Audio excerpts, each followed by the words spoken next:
Here's a quick off-the-cuff Fusion 360 demo, probably about 5 minutes. First thing we're going to do is create a sketch. The whole premise in Fusion 360 is that you start with a 2D drawing and then you extrude it into 3D. It's pretty common. SketchUp has some similar concepts. So I'm going to pick a plane and I'm going to draw a sketch. Very simple. I'm going to say that it's 100 by 80 millimeters. Recenter that view so it's a little easier. And then I'm going to draw a circle cutout in the center. To do that, I'm going to choose a construction line. A construction line is something that's just a guide, so it's not actually, it doesn't actually affect the shape. So you can use that to like connect these corners and then connect these corners with lines. Now I have found the intersection and the midpoint.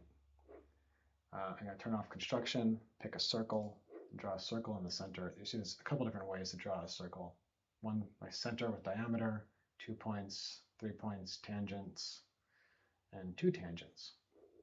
I'm just going to pick this from the center and draw, again, construction's off and just say 40 millimeters. Finish the sketch. So now we have, I'm going to pick the home view. So now there's that 2D drawing in 3D space. Whoops, wrong thing. You can see me spinning the view. I meant to be panning.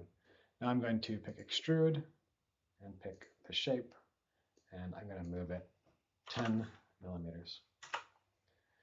That's pretty simple. I created a sketch and then extruded it into 3D, and now we have this 3D part that I can spin around. Let's go back to the home view.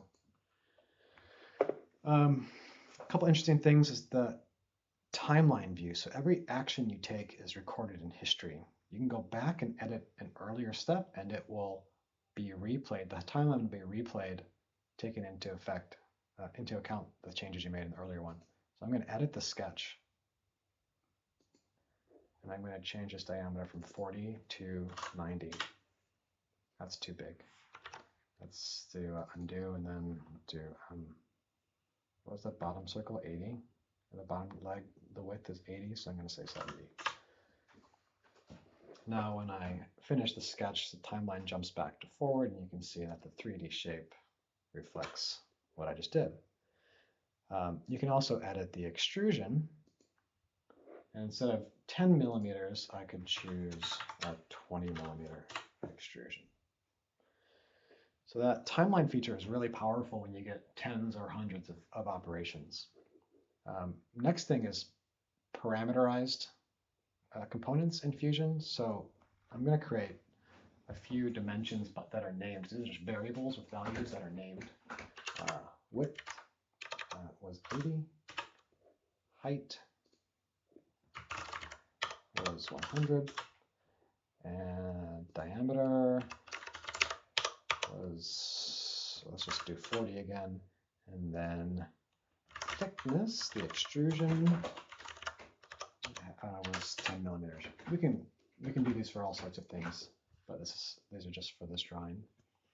I'm going to again go back to this sketch, edit the sketch, and just change these to reference variables instead of values. So this was height. It'll show fx 100. So this is saying that the computation of the formula that you typed in there is 100. You can do also mathematical formulas, height plus width times 2. Do my order of operations, and it'll do that math and compute it to 360. I don't actually want to do that, just want to show that you can do math in there.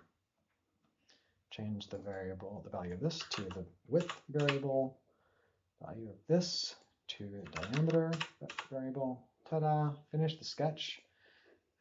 And you see now the extrusion honors those new variables. I'm going to do one more edit feature and make this extrusion distance thickness. Now, what you're probably expecting, I hope, when I go back and edit these, I'm going to change the width to be 120, the height to be 140, diameter to be 90, thickness to be 20. And it, just like that, everything updates in real time to respect these parameters. That gets to be really powerful when you're designing something for the real world and you want to tweak your dimensions later. Watching that change flow through your entire model. So there's a 5-minute real crash course, barely get you scratching the surface of what you can do in Fusion. Have fun.